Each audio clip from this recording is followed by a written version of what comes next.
Good morning and welcome back. Hope you all had it. Well, I actually was so incredibly pleased to see all of you visiting the exhibit tables. Again, we want to thank all of them for their support and want for all of you to stop by and pick up those resources again. You just never know whether it's now or someday in the future when you might need some of that information. So what I'm really hoping is that we don't run out. We have had so many more people who've come today than what we had RSVP'd, which is a fabulous problem to have.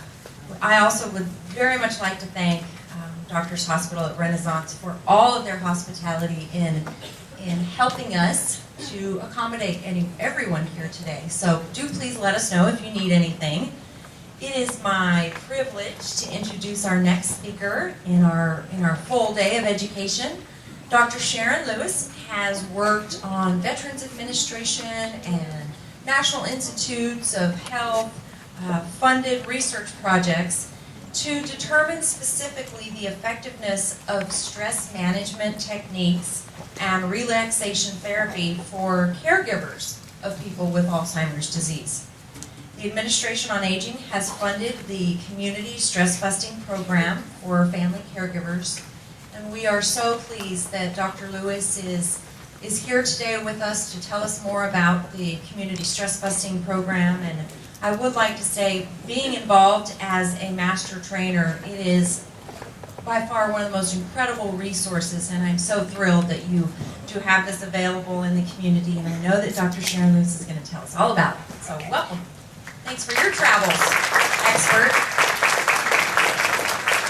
Thank you very much. Is this mic okay? Can you hear me? Oh, good. I want to thank Jenny very much for this opportunity to be here, and I've come from more than 50 miles. That's my new criteria. As Jenny said, I want to talk to you a little bit about our stress busting program for family caregivers. We have some of our participants here today, which will be talking to us at the end. I want to tell you a little bit about our dissemination process of our program into the community.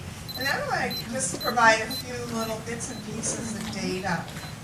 This is a map, and it's not very well done, but I just want to point out something. The areas in yellow are the states that are going to be having the greatest increase in the incidence, prevalence of Alzheimer's disease. The ones in green, right there, are the second highest. So you can see by this map that the prevalence of Alzheimer's disease is definitely going to increase in the state of Texas. A little bit more on statistics. You see 2010 up there. The number of people in the state of Texas estimated with Alzheimer's disease is 340,000 people. In your geographic area of McAllen, Edinburg, Michigan, etc., do you know about how many people live? About that many. Okay? That means if we would take all the people in this geographic area, that is how many people have Alzheimer's disease in the state of Texas. That number is actually frightening when you think about it like that. What I want to talk to you today is about the other half of Alzheimer's disease, and that's the family caregiver. In the state of Texas, there are an estimated 1.3 million people, million family members taking care of people with Alzheimer's disease. The number of hours that they take care of them is estimated to be 1.4 billion hours. And what does that say of our healthcare system if somebody is at home taking care of somebody? A whole lot, as you can tell. But one of the other frightening statistics when you look at caregiving is the personal cost, and that's what we want to talk about today. People that are caregivers get sick more often, more frequently, they die earlier, and they themselves have a higher incidence of developing cognitive disorders. So some of the costs of caregiving. There's emotional cost, there's physical cost, there's social cost, and there's financial cost. Emotionally, I want to show you a video that will show you some of the emotional costs. Physically, I mentioned they're at a higher incidence of having cognitive disorders. They also have a higher risk of strokes themselves. And frequently what happens is that the person who is the caregiver dies before the person with the disease. Eventually what happens in caregiving is people experience burnout. Burnout is caused by excessive and prolonged stress. Eventually what happens is the person feels absolutely overwhelmed and they just can't meet their demands anymore. I'm going to show you a video of a stressed out. We are going to look in on Denise. She's a caregiver for her husband Walter, who has Alzheimer's disease. Denise has just spent a very frustrating night with Walter.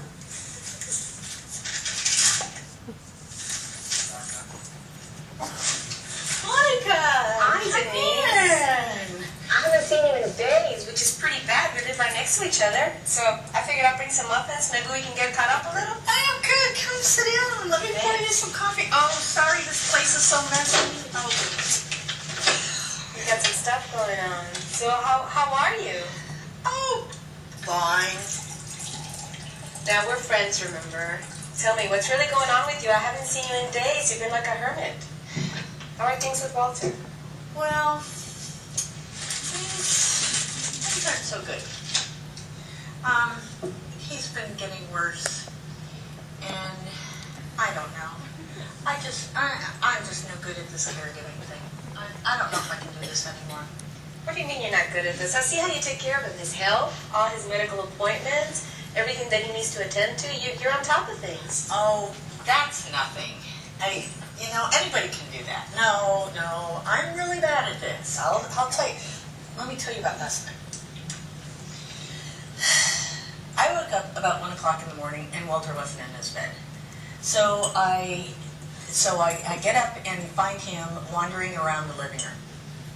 He's been doing this lately. Last 4 nights he's been up wandering around like this. So I lead him back to the bedroom, get him settled down, and finally try to fall asleep.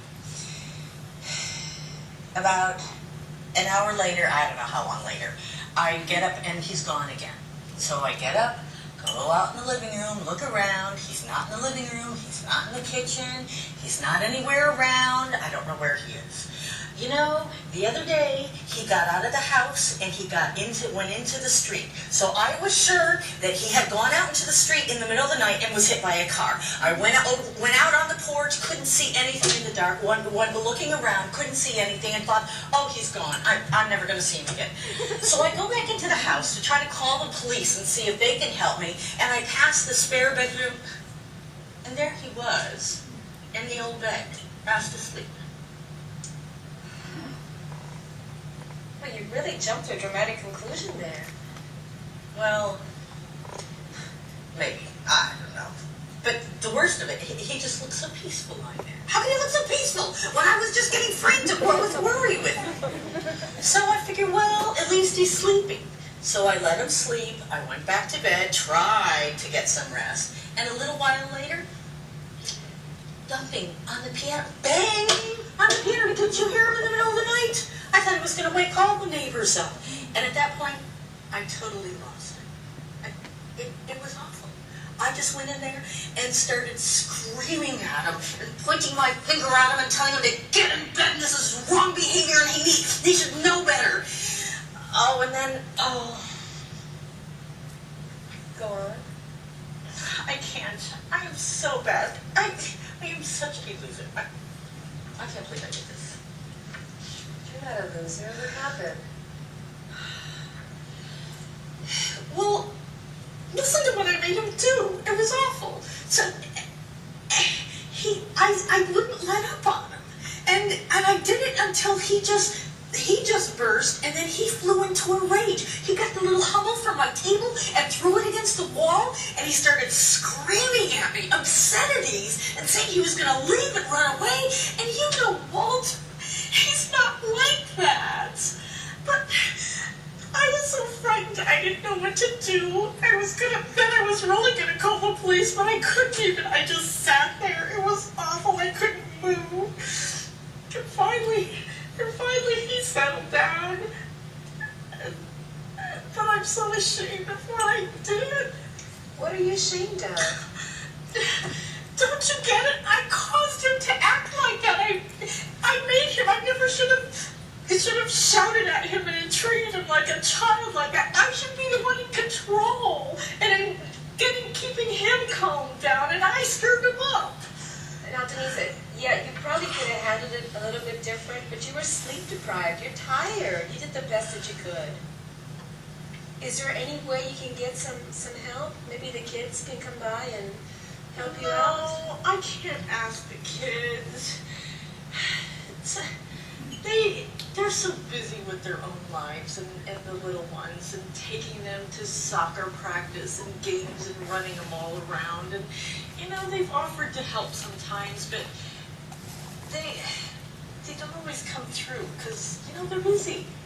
You know, and I should be the grandmother to them. I should be helping them, and I feel so ashamed of myself I'm not even being a good grandmother to them. And besides, you know, sometimes Walter can be okay. It's like his old self again. And usually that's when the kids are around. And so, quite frankly, Monica, I don't think they believe me when I tell them about all the things he does. The things he does? Oh my gosh. It's the repetitive questions over and over. What time is it? What time is it? No matter how many times or different ways I tell him, so he just keeps saying it over and over. I feel like I'm losing my mind. And then he has this thing where he doesn't think he's going to have enough food, so he starts hoarding food. In the wildest places. He hoards everything, but the food is getting really bad. Some time ago, I bought some celery. Anyway, you know, I'm at the store, I buy some celery, put it in the refrigerator. I go to get the celery, and it's not in the refrigerator. I couldn't figure it out. I know I bought celery. You know, maybe I'm losing my mind too. I don't know. And then I found the celery. A week later. Oh, where was it? In his underwear drawer. The wrapper was off. Oh, you can only imagine. Well, I don't know. Sounds like things are getting really rough. How are you dealing with all of this? I don't know. I'm not exactly emotionally stable. You can see that. I'm tired all the time. I know I'm going to get sick. I just, you know, things have been tight with the finances anyway, and I don't know what I'm going to do. I don't know what I'm going to do, Monica. Well, it really sounds like something needs to change. Yeah, but what?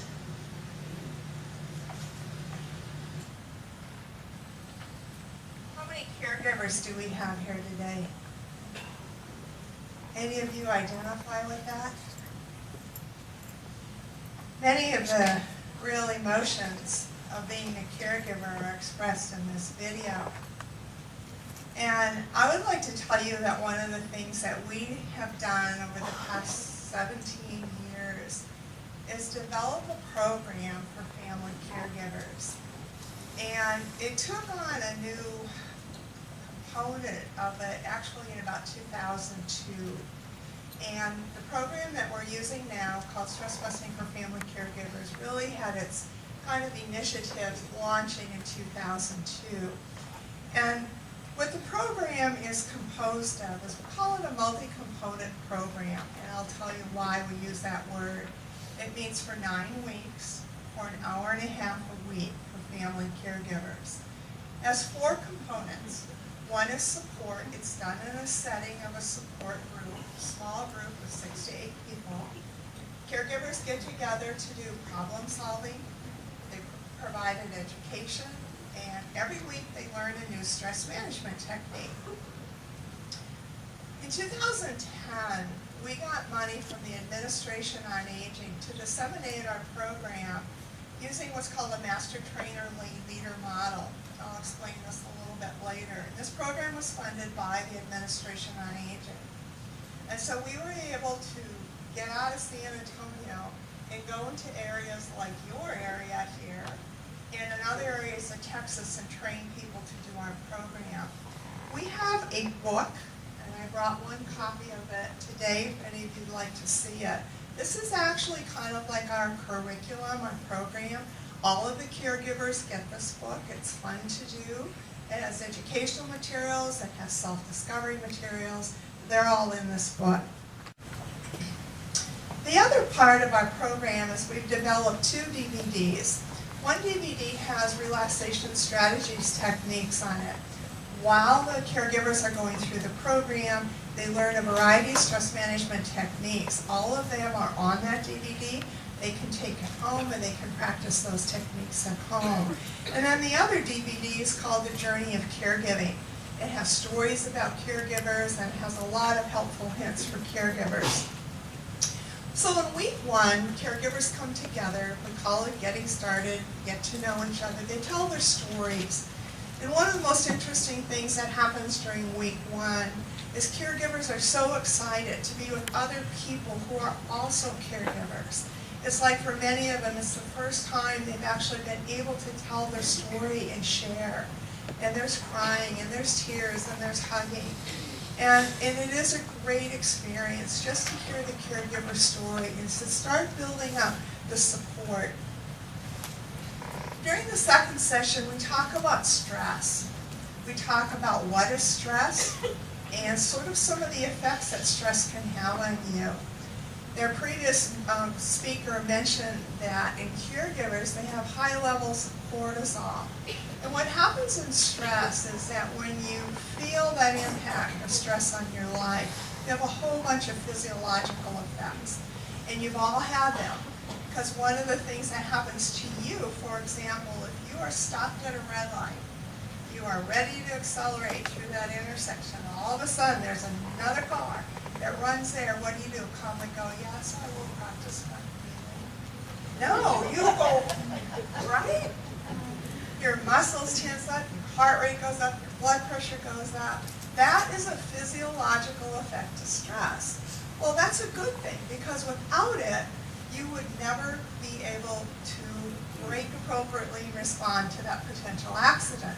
But think about what happens in the life of a caregiver. They have stress how many hours a day, how many days a week, how many years. It goes on and on and on and on. Eventually what happens is that the effect of stress really hits the body. They have migraines, they have headaches, they have GI problems, their blood pressure goes up, and on and on and on. And so we start to help caregivers recognize some of the physical effects that stress can have on their life. One of the important things that we work with caregivers on is trying to understand why it's important to manage stress. And this is a saying that we have in our book. You may not be able to change the stressors in your life. You can't change the fact that your mother, your father, your husband has Alzheimer's. But what you can do, you can choose how you react or respond to them. And that's a really important principle. So in week 3, we talk about specific stressors related to being a caregiver. We help caregivers identify what are those stressors in their life that are causing their problems. Is it the behavior problems that you just saw in the little video? Is it the repetitive questions? Is it the hoarding? Is it their lack of time for themselves? There's so many stressors that happen to a caregiver. And then what we start to talk to caregivers about is the importance of creating a relaxation environment. They need to take care of themselves. If they don't take care of themselves, they're not going to be around to take care of the person that they love. Here's a cute little video. I don't know if you can see it in here. We have 2 options. We can go to stressed out, or we can go to sleep deprived. But look at this little one right here. It says living for weekends and holidays. How many caregivers can live for weekends and holidays? There are no holidays in their life. There are no weekends in their life. And so they live chronically stressed out and sleep deprived. Well, in session 4, we talk about the challenging behaviors that go along with a person with dementia. This is a really good example right here of the brain. So this is a normal brain on this side. This is the brain of a person with dementia. You saw some pictures of MRIs previously. And what happens is that you get large spaces. You can see there's more spaces. Those are the ventricles. You can see the increased spaces here. Another thing that you can see is the brain is actually shrinking in size. A lot of times caregivers will say, why does he behave that way? And simply by showing this picture, caregivers get a great deal more understanding of what is going on in the brain of somebody with the disease. Another thing that we talk about is grief and loss. Let's just think for a few minutes, what are the losses associated with Alzheimer's disease? I'm sorry, what? There's definitely a loss of independence. For the caregiver, there is no independence. They can't get out.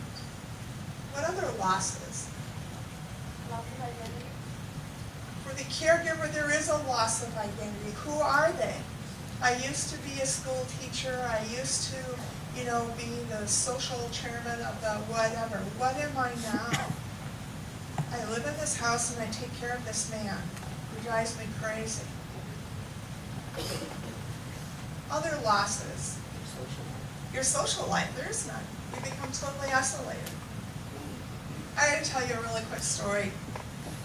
We had a really wonderful gentleman in one of our caregiver groups. He used to be the athletic director of one of the small universities in San Antonio. And he'd been taking care of his wife for quite a long time. And he said, I'm a captive to my own home. And he arranged to have a get-together of some of his friends. He was going to have a brunch, have it catered. And he was so excited that he could reconnect with his friends. So anyhow, the morning comes, everybody comes, and his wife disappears. And she's already wandered many times down the street, out of the way. And he went, oh no, I just can't lose Helen today. Well, a few minutes later, Helen appears all dressed up in her Halloween outfit. He was so embarrassed. And then she just thought they were having a party. He might as well, get a new attitude about it and, take Helen out to show all his friends.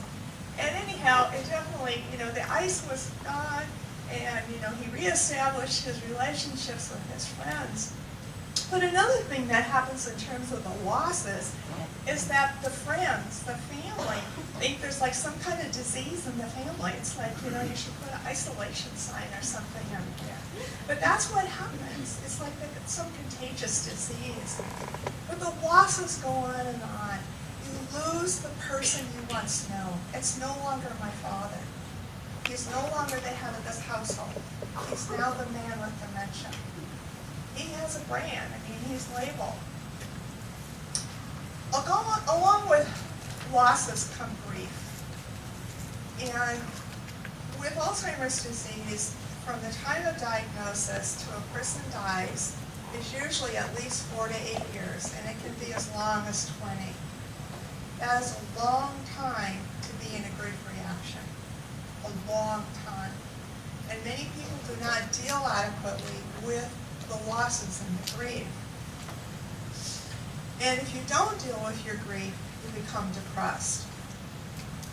Well, in week 6, session 6, we talk about coping with stress. We talk about the dynamics that are going on in the family, and I'd like to just address a few of those.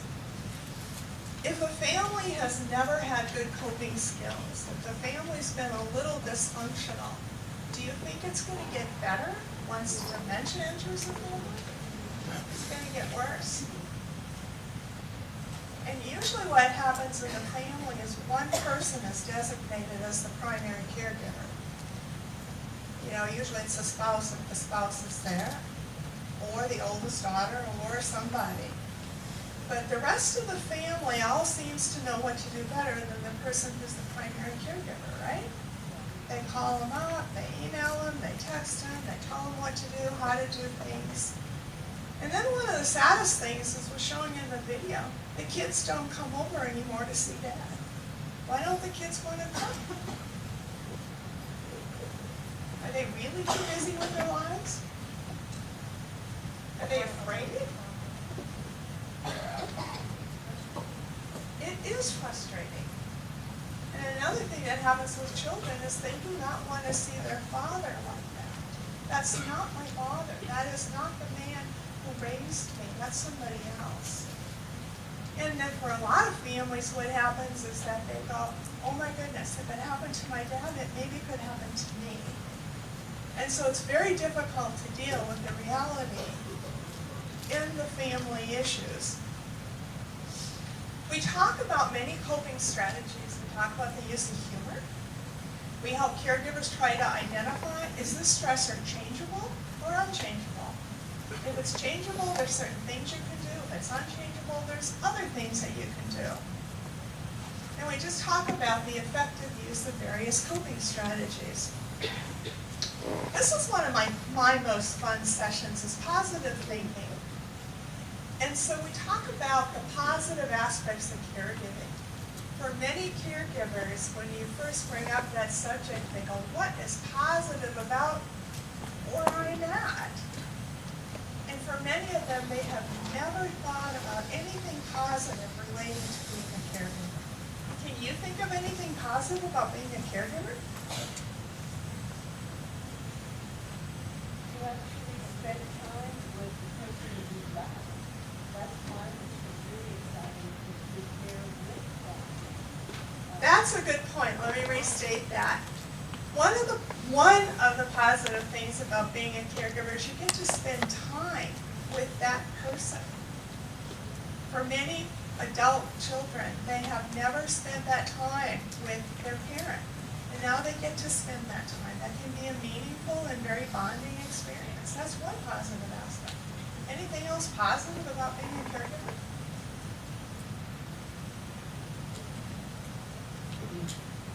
Nothing? What about for many children caregivers, you always say to your parents, you know, when you grow up, I'll take care of you. When I grow up, I'll take care of you. Don't worry. You know, we won't put you in a nursing home. I'll take care of you. There are times when you need to change that promise. But, so another positive experience was honoring those promises that you made. Well, let's talk a little bit about, there's a concept in psychology called cognitive restructuring. And what that word, those two words actually means is that in your mind, cognitively, you restructure an experience or a thought. So here we have this guy sitting on the little bench, and he has a hurdle that he needs to jump over. And he says to himself, I can't do it, I just can't do it. I can't be a caregiver, I can't. Okay, what if he reframes that in his mind? He's still sitting on the bench, he hasn't done anything, it's all in his mind. He said, I can do it, I know I can do it. That's all it takes, is taking something, reframing it in your mind and having a different perspective. Week 8, we talk about taking care of yourself. You could see in the video, she's not been taking care of herself. She has no time for herself. She devotes her whole care, all of her attention, to taking care of that one person.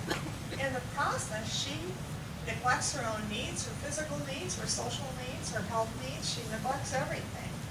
So what we talk about in session 8 is things that you can do to take care of yourself. Exercise. You bring this up and they go, yeah, like when? Well, you know, there's little things you can do. You can take your person with Alzheimer's disease. You can go walk around the block. Both of you can. For many people with the disease, they can still swim. They can still participate in things. They can go bowling. They can still do things. If you do them together, then you're both sharing that experience. We talk about nutrition and how important good nutrition is. We talk about sleep. That is a huge issue. Because what happens in people with dementia is that their circadian rhythms get altered. They're awake at night and they sleep during the day. That is one of the consequences of having Alzheimer's disease, is that you get these altered circadian rhythms. For the caregivers, they can't sleep. They're up all night. The person with Alzheimer's is pacing the floor. And then the last thing we talk about in terms of healthy living is hobbies. And it's again one of those, you've got to be kidding, when do I have time for hobbies? But, there's little things that you can do with hobbies. Can you explore your yard? Have you thought about maybe getting your person with Alzheimer's, you guys together plant a garden, do a garden. There are little tiny things that you can do to make changes in your life. Here's another principle underlying stress management and a very important key to being an effective caregiver. You can't always choose your destiny in life, but you can choose how you cope with life. So I gave you two important principles for managing stress. The last session, we kind of take everything and try to put it all together. We have caregivers actually make a contract with themselves. I, Sharon Lewis, will, number one, number two, and date it. That contract then makes that person accountable for what they have promised themselves they would do. Well, I mentioned stress management techniques. Every time at every session, when the group gets together, they are taught one stress management technique. Probably the most important technique is relaxation breathing. It becomes the key for all the other techniques. I don't know if you guys have ever gone to yoga, gone to any kind of stress management things, but the instructor, the teacher will often start off by saying, let's all sit down calmly and take a deep breath. So relaxation breathing is like the important aspect of all the other techniques. And so we teach relaxation breathing. This is also on DVD that caregivers get. We also teach meditation. And meditation is just a time of sort of thoughtless awareness. It sort of brings you this deep sense of peace. There are many, many different ways of achieving meditation. Imagery is another technique. It's one of my favorite. It doesn't require anything other than your mind. Do you realize that mentally right now, many of you are daydreaming or thinking of other things? That's actually a form of imagery. It's not necessarily unhealthy because it removes you from this environment because maybe you don't want to be here. But anyhow, you can use your mind when you're in a stressful situation to take you someplace that's calm and relaxing. One of our caregivers was telling us one day her husband was just yelling and screaming at her, and she was going, I was there back on my farm, it was so peaceful, and she's having this wonderful experience of imagery, and she's right still there in that environment. The imagery can be very effective. Journaling is also a very good technique. It allows people to express themselves when writing. Some people that can't verbalize their feelings, they can write them down. Another thing that journaling does is that you can look back weeks, months after you've written a journal and went, whoa, I really learned how to deal with that problem, or I can cope more effectively now than I used to. We ask caregivers to write about the positive aspects of caregiving, again, asking them to try to reframe this event. Massage. We teach caregivers how to do hand massage, and it's a very effective technique. When the person with Alzheimer's disease is becoming agitated or whatever, you can always sit down, talk to them, and you can do hand massage. And it's a wonderful, easy technique to learn. Art. All of you can see that photo. This was actually drawn by one of our caregivers. What do you see in that photo?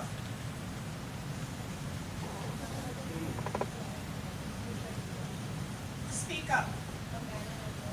You see a man and a woman. Okay, what else? You see a person what? You see 2, 3 faces? 2 or 3 faces. Different personalities. Different what? Personalities. Different personalities.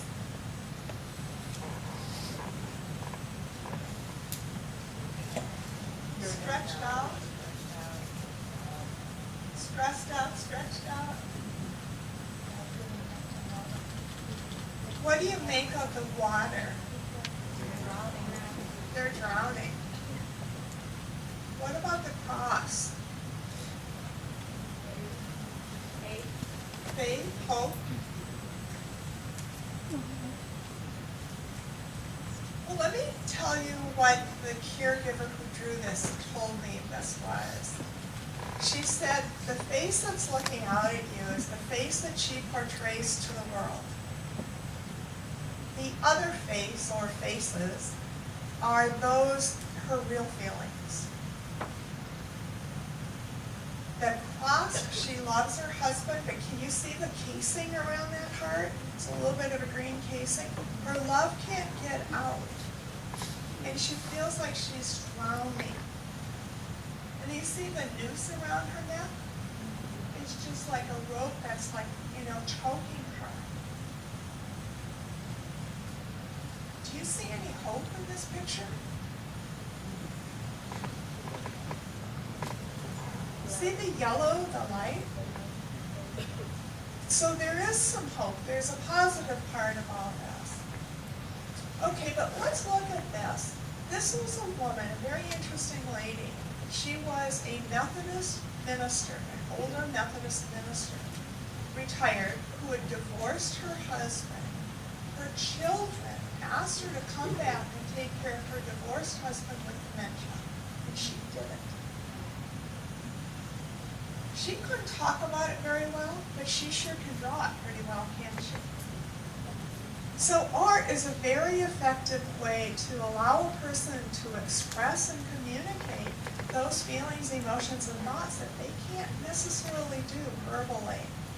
And one of the things that we do in our StressBusting program is we have caregivers color a butterfly. And it's amazing how they get into coloring. One time one of our caregivers called us and said, hey, I'm in the clinic, waiting, and I got a coloring book with me in colors, and I'm just having a great time. Music is another very effective stress management technique. Music can help us achieve a relaxation state, and there's no perfect music. What works for me doesn't necessarily work for you. But we give a bunch of different, like 1-minute little music clips to our caregivers, have them listen to them and say, do you like that music? How does it affect you? Have you ever thought about using music in your life? We also introduce caregivers to aromatherapy. We bring in various essential oils like lavender, lemon, and other ones, and just have them smell them to see what effect it has, and talk about the use of aromatherapy. I've actually mentioned to you, I've been working on this program in its various stages for almost 17 years. And now it's been really exciting for us because we've been able to go to various parts of Texas and train master trainers to deliver the program. And it doesn't matter where we go, who's the group facilitators. One of the most common recurring comments by caregivers is this statement. I was at a very low point in my life. The program saved me from going into a deep depression. It saved my life. When we were first starting our program in San Antonio, probably back in 2002, 2003, a young girl came to our office. She was probably 21, 22, caring for her grandmother with dementia. Her mother had already died from dementia. And we didn't realize at the time how severely depressed she was. As we continued to work with her, she told us that that day she was on her way to commit suicide when she stopped by to see if our program might help her. Not too long ago, I got an email from her with pictures of her husband, her children, and she's now gone back to nursing school. So indeed, we did save her life. So sort of a summary of our program, what we have found is that we've had caregivers complete questionnaires on stress, depression, caregiver burden, quality of life. And we have found that after participating in the program, there's been a decrease in stress, depression, caregiver burden, and it improves the quality of life. Why is this program so effective? Well, we've had some wonderful facilitators. We've also really emphasized that, caregivers need to be nurtured. They need to be taken care of. And we have wonderful program content. I want to give you one other quote. This is from one of our caregivers in Corpus Christi. She wrote this out. I thought it was so good. I was so overwhelmed and unable to cope that I truly felt I was swimming against a strong current with no hope of reaching my destination. With the StressBusting program, I felt I'd been tossed a life preserver, and I could see a glimmer of hope on the horizon. The current where I swim still gets rough sometimes, but I now have the tools to handle it, enjoying the flow instead of fight it. This past year, 2012, we applied to the Administration on Aging to get our program approved as an evidence-based program. And it was approved at the highest level, so we were pretty excited about that. So our program basically includes this toolkit. We got the book, which I showed you. We have a training program manual that we use for training our master trainers. We have a facilitator's manual. We've got the 2 DVDs I mentioned. We have a meditation CD, which is an audio CD that caregivers can listen to, and they can learn how to breathe, and they can learn how to relax, and listen to some very good music. And then we have the facilitator CD. So this whole thing is all set together as a toolkit. We've got training for master trainers, and you're going to meet 2 of them very soon. They've gone through 2 days of training. And then our master trainers train other group facilitators. In Texas, we have hit these geographic areas. We've been in the Lower Rio Grande Valley, Corpus, San Antonio, Austin, and the Hill Country. And just recently, we have been able to start training people to do our program in other parts of the country. In February, we trained master trainers from Florida, Alabama, Oklahoma, California. And next week, we've got people coming from Arkansas. I've lost track of all the other states. But I'm really excited. Our program is now disseminating nationwide. I want to just show you a little bit of data really quickly. This data is from our dissemination process, where we've come to locations like the Valley here. We've had 275 females participate, 48 males. We're always excited to see males. We've had a good ethnic mix between Hispanics and non-Hispanics. We've had more adult children caregivers participate than spousal caregivers, which I think is great, because when you look at the data, you see that the adult children are really, really stressed. This is one of our groups. I just want to show you some data really quick. We look at stress levels in our caregivers. We have them fill out this short questionnaire. And this green right here represents the baseline data. This is after 9 weeks of intervention. So you can see that their stress levels go down. And then one of the things I was really interested in, is there any ethnic differences, between whites and Hispanics? You can see starting right up here at the baseline, there is no difference in terms of their stress levels.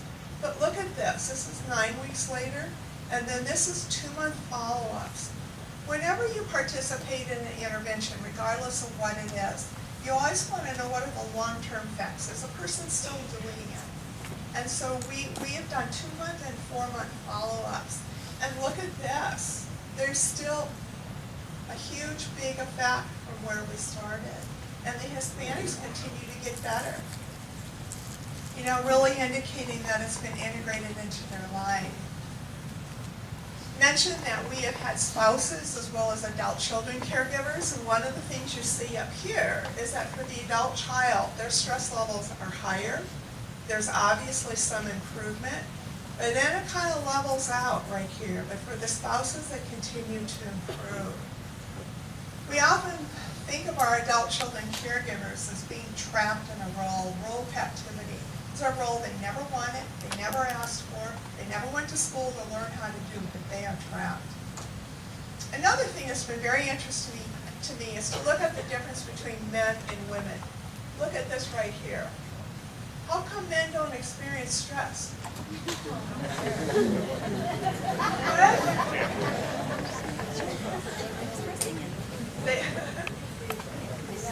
Interesting phenomenon. I'll show you some other data really quick. But the men do not experience the stress that the women do. They go about the business of caregiving different than women do. Women are all caught up in this nurturing role. I got to do it just right. perfect. The socks have to match, you know, the pants, the shirts have to match. Guys don't care. What? They got them on. They got them on, yeah. Here's just some other data real quick. Here's some depression data. You can see improvement in depression. Here's some more data. Depression scores following whites versus Hispanic. You see improvement. Hispanics continue to get better. This has been a very interesting, I just finished putting this data together, so this is very interesting. Depression scores, again you see improvement, but then here's our adult children kind of spiking up again. The spouses continue to get better. Depression scores, men have no depression.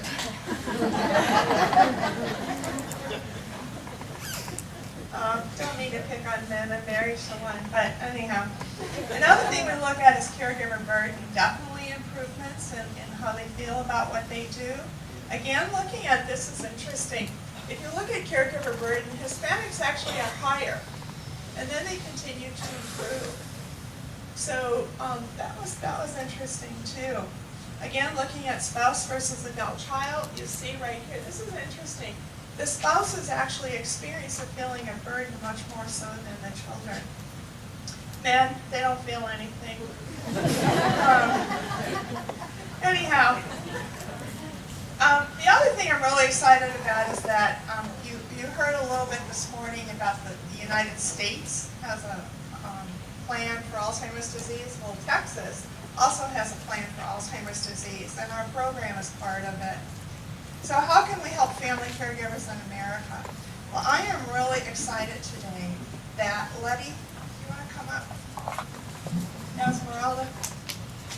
I want to introduce to you two of our master trainers here. I will let, that one's live. You got one too? One each.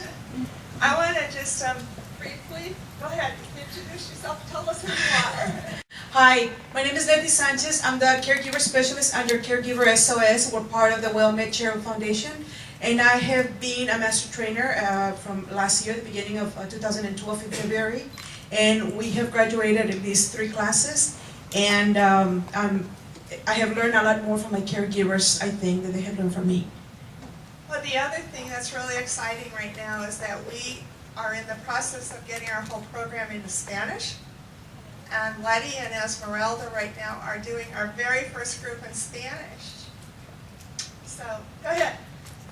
My name is Esmeralda Alamia, and I work for I'm a social worker, and I work for the VA for the Caregiver Support Program. And I met Letty and Ms. Lewis through the RGB Caregiver Network, and we just got together, and I received the training, became a master trainer since 2012. What's the program meant to you? Well, like Letty says, I think that I have, it's given me an opportunity to learn more about the caregiver role. One thing that I think is key, Letty says, we do not identify ourselves as caregivers because in our culture and in many cultures, that is our deber, our obligation to care for others. So we go throughout our lives not realizing that we too matter and we need to take care of ourselves. So it's been awesome, and I commend Letty for all the fine work, and you, Ms. Lewis, thank you for bringing this to the Letty, what's it meant to you? Well, if you see it from the professional perspective, it's part of what we do. I see it as what I am, a caregiver myself. And when you give this gift to the caregivers, when you talk to them about doing something for you, this is the greatest gift that you can give to yourself. And when they actually go to the program, to see some of our caregivers come in on class number 1, not knowing why they're there, a little bit afraid if they can come in through the whole program, so many weeks. And then when you end up graduating the caregivers, and when you have seen this growth in them, when you see that they come in happy to come to the class, where when they tell you, my goodness, you know, are we going home already?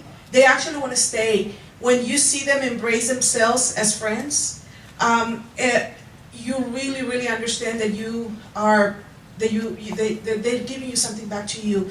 I have learned a lot from the caregivers. You grow so fond of the caregivers. And when you see the changes that they make in their own lives, I have seen caregivers that have come to the class where you see that, you know, through the testing, the depression, and then you also see it, and then they tell you, that they're under care, medication and all that. But when, after the program, when you see that light in their eyes, when you see those smiles, when they see that they come in and they tell you, look, I made the time, I went to get my hair done, I put my makeup, you see a different caregiver. With the arts, it's really, really interesting. I had a caregiver that she graduated from the class, and then she came back, I saw her like 3 months later, and she says, look, not only have I hired somebody to come and stay at home with my husband, but this is what he did for you. We went through the arts, and he did this for you. And it's a drawing. It was a Cinderella, I think, and he colored everything. He used so many colors, and I'll tell you, I have that picture in my office, and that's one of the things that they're doing. This family goes through so many coloring books, and wherever they go, they take this coloring book. So that gives her the ability to go, and she has traveled to San Antonio just for the weekend by herself. She's still under medical care and everything, but this is a strong woman, and this is a woman that sees now, she's beginning to see him more as my husband again, as opposed to he as my patient or as my burden. So for me, I'm sorry, but I really, really love the program.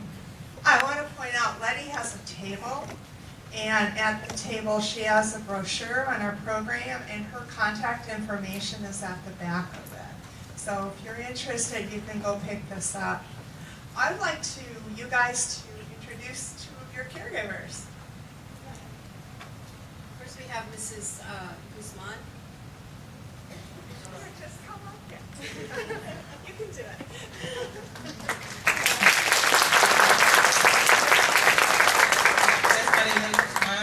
I don't know si puedan alcanzar a ver una foto. Esta era yo hace un mes. No sé si la alcancen a ver todos. Estrés. Estoy cuidando a mi esposo. Les digo a Esmeralda y a Leti que han sido unos ángeles en mi vida. Esta era yo. Y todavía no termino el programa. No les digo, es un libro, unas clases que te ayudan. Somos dos testimonios reales. El estrés es donde te lleva. Estar cuidando a una persona que nadie te escucha, que piensas que estás sola. What Mrs. Guzman is showing us is a before and after pictures of what stress caused in her body, the physical changes that were happening. So she has pictures of before and after, and saying that she was a totally different person, and now through the help of this class that she has learned techniques and feels better now on her way to learning more techniques. Mind you, we're just in week number 3. Right. Imagine this woman when she graduates.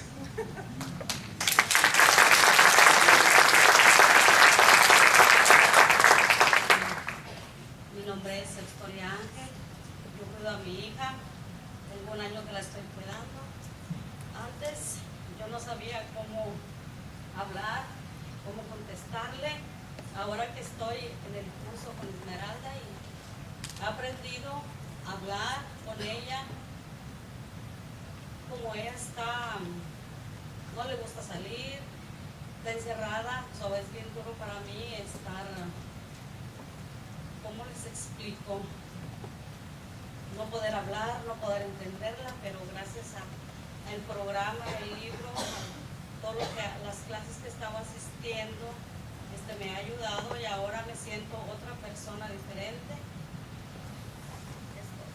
Gracias.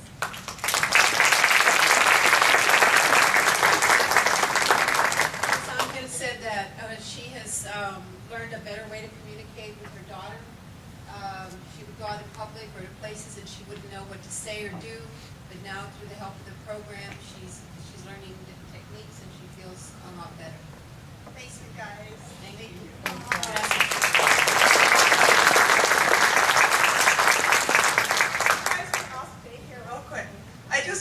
I want to conclude.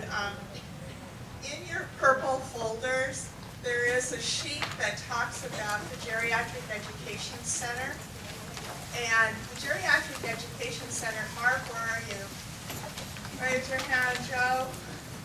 These two guys have put together some incredible videos, and they're little, like, clippets of all kinds of really great health topics that you might be interested in. And I want to just show you one real quick. They're called the elevator moment.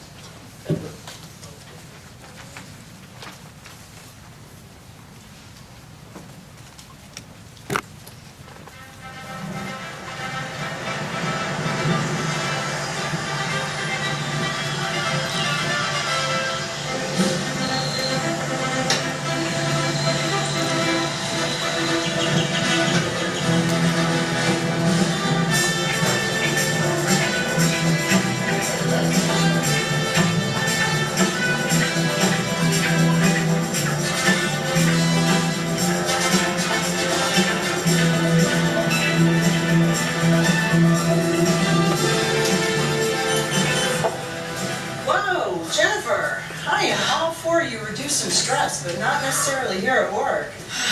Girl, come on, we gotta talk. Come with me. Okay. Take a ride with me up on the elevator.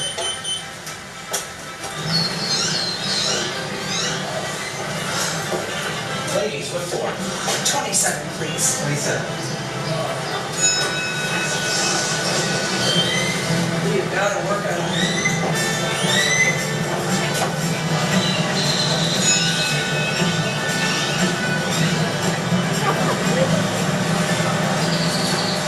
Jennifer, I know the disease of dementia is challenging and you just have to take your caregiving role day by day. I really think you should think about joining this program called StressBusting for family caregivers. It's a 9-week course that allows you to cope with this disease, cope with the stressors that you're experiencing, and hopefully learn some techniques to reduce your stress. So I don't know if you can commit to, 90 minutes once a week, but I really want you to entertain StressBusting for you and any other family member that's dealing with dementia. We teach you skills to reduce your stress. You go home with a workbook, a CD, a DVD player. We give you a bunch of information. Now, you do have homework if you commit to this program. When you come back, 90 minutes, once a week, we'll be able to help you in this journey of dementia. Oh, look, 26, 27. We're on our way.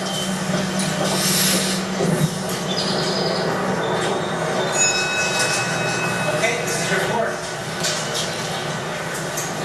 Thanks.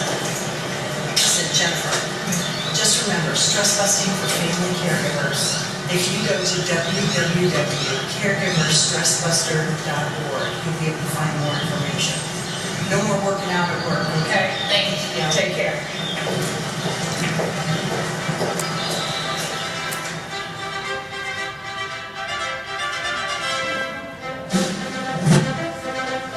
That's an elevator minute.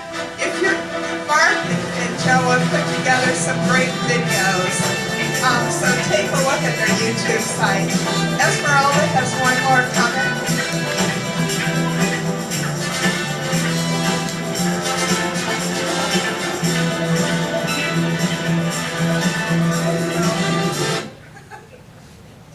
Thank you. I just wanted to make a comment that Ms. Angel made while she was on her way back to her seat, and she said that thank God for giving you the wisdom and knowledge to create this program, Ms. Lewis, and she's very thankful to you. Thank you, guys.